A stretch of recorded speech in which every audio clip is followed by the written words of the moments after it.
तो हमारे पाचन तंत्र का पीएच मान, हमारा जो पाचन सिस्टम है, डाइजेशन सिस्टम है, उसका पीएच मान क्या होता है ये समझते हैं। पाचन तंत्र में पीएच का क्या रोल है। हमारे पाचन तंत्र का पीएच मान कभी 7 से कम तो कभी 7 से ज्यादा होता है, कभी 7 से कम 7 से ज्यादा, मतलब कभी उदासीन से कम हो जाता है, उदासीन से कभी ज्यादा हो जाता है, मतलब कभी दुर्बल अम्लीय तो कभी दुर्बल क्षारकीय प्रकृति का हो जाता है। पेट यानी उदर, ठीक है, उदर जो होता है, उदर को अपन पेट बोलते हैं, यानी मुख्यतः जो पेट है वो अमाशय होता है हमारा, जिसको है ना स्टोमक जो है, अमाशय जो है उसको मुख्यतः अपन पेट या उदर बोलते हैं। में हाइड्रोक्लोरिक अम्ल यानी HCl उत्पन्न होता है, अम्ल उत्पन्न होता है, जो भोजन को अम्लीय माध्यम प्रदान करता है। अमाशय से पहले एवं बाद में भोजन का जो माध्यम होता है वो क्षारकीय होता है। जब हमारा भोजन अमाशय से पहले हमारे मुंह में और अमाशय से पहले इधर जो होता है वो क्षारकीय माध्यम में होता है, और अमाशय के बाद भी छोटी आंत बड़ी आंत में जो भोजन होता है वो हमारा क्षारकीय माध्यम होता है। पर जब उदर यानी पेट यानी अमाशय में जब भोजन होता है तो अम्लीय माध्यम होता है, क्योंकि अमाशय जो है वो हाइड्रोक्लोरिक अम्ल सिक्रेट करता है, उत्सर्जन करता है, और भोजन में यहाँ पे अम्ल मिलता है और वो अम्लीय माध्यम होता है। ठीक है, कुछ जो हार्मोन्स हैं, कुछ जो लार हैं, जो हार्मोन्स हैं या कुछ जो पदार्थ हैं वो अम्लीय माध्यम में अपना काम करते हैं, तो कुछ पदार्थ जो है क्षारकीय माध्यम में करते हैं। तो सबके लिए अपना अपना माध्यम उपलब्ध कराते हैं। तो अमाशय में जो हमारा भोजन होता है वो अम्लीय माध्यम में होता है, ध्यान रखिएगा। और क्यों होता है, क्योंकि हमारा जो अमाशय है, पेट उदर जिसको अपन बोलते हैं, वो हाइड्रोक्लोरिक अम्ल यानी HCl अम्ल उत्पन्न करता है, इसलिए हमारा भोजन वहां पे खट्टा खट्टा मतलब जो है होता है। ठीक है, आगे चले तो HCl अम्ल पेट को हानि पहुंचाए बिना, हाइड्रोक्लोरिक अम्ल पेट को बिना हानि पहुंचाए भोजन के पाचन में सहायक होता है।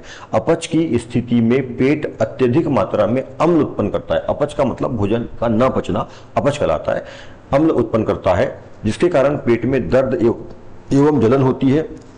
इसके उपचार के लिए, इसके इलाज के लिए एंटीसिड, ध्यान रखिएगा इसका, एंटीसिड जैसे क्षारों का उपयोग करते हैं। एंटीसिड एक दवाई होती है अपच को दूर करने के लिए, अपच के इलाज के लिए क्षार होता है, इसमें क्षारों का उपयोग करते हैं। यह एंटीसिड अम्ल की अधिक मात्रा को उदासीन कर देता है। ये जो एंटीसिड दवाई है ये अम्ल की अधिक मात्रा को उदासीन कर देता है। एंटीसिड में मैग्नीशियम हाइड्रोक्साइड यानी मिल्क ऑफ मैग्नीशिया, जिसका सूत्र होता है MgOH whole twice. Magnesium hydroxide, इसके बारे में अपन ने अभी पढ़ा था, जिसका पीएच मान 10 होता है। Magnesium hydroxide, milk of magnesium मतलब मैग्नीशियम का दूध सफेद सफेद सा होता है। सूत्र होता है इसका MgOH2, ये मिल्क ऑफ मैग्नीशियम, जिसका पीएच मान 10 होता है। जैसे दुर्बल क्षारक का प्रयोग करते हैं।